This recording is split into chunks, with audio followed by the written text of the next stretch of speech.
if you bone a girl named Liffy, you never forget it. Range Wilson, fitness, comedy, life. In February 2005, an assistant at New Regency named Lynn asked me to drop by her birthday party.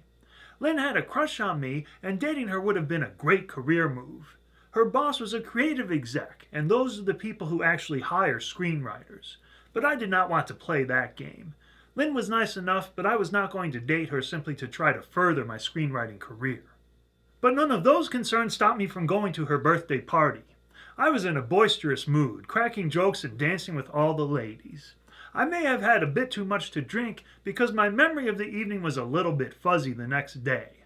But as far as I could remember, everybody had a good time and nothing unpleasant happened. That afternoon, a woman called me inviting me to dinner that night. That call was surprising enough given that it violated a whole bunch of the rules of dating. But I do not play by those rules anyway, so that did not bother me. What did bother me is I did not remember this woman at all. She said I had given her my business card at Lynn's birthday party the night before and asked her to call me if she wanted to get together. At first I thought this call must be a prank or a scam, so I asked her for more details. She told me that I had attempted to pronounce her name, but mangled it completely. She said her name was common in Holland, which is where she was from. Now I understood why she was violating the rules. In Europe, women are much more laid back about the whole courtship ritual. Anyway, because I could not pronounce her name, she had told me to call her Liffy. She then let me know that I had proceeded to say that if you bone a girl named Liffy, you never forget it. Now I was convinced.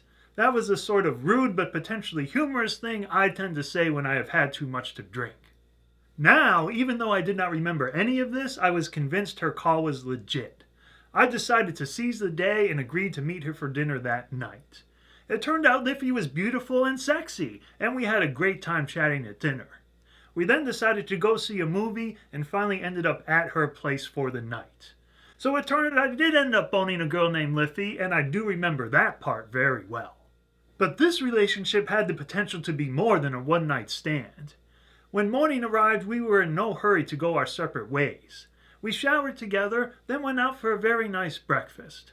Afterwards, we went back to her place and just talked. She was a lawyer by trade, but also liked to write and paint.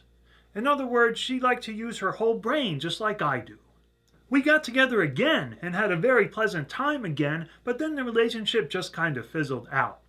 We were both too busy with other priorities. Neither one of us was so smitten with the other one that we would make the huge effort it takes to build a relationship in Hollywood. But at least I still have the memory of boning a girl named Liffy, and I hope I will never forget it. I know I will never forget just how strange Hollywood was when it came to money. Tune in next time to find out if $50,000 was enough for one day's work. Until then, click the icon to subscribe, the playlist to catch up on my life videos, or watch a video that YouTube has picked for you personally. My name is Range Wilson, and I'll see you next time.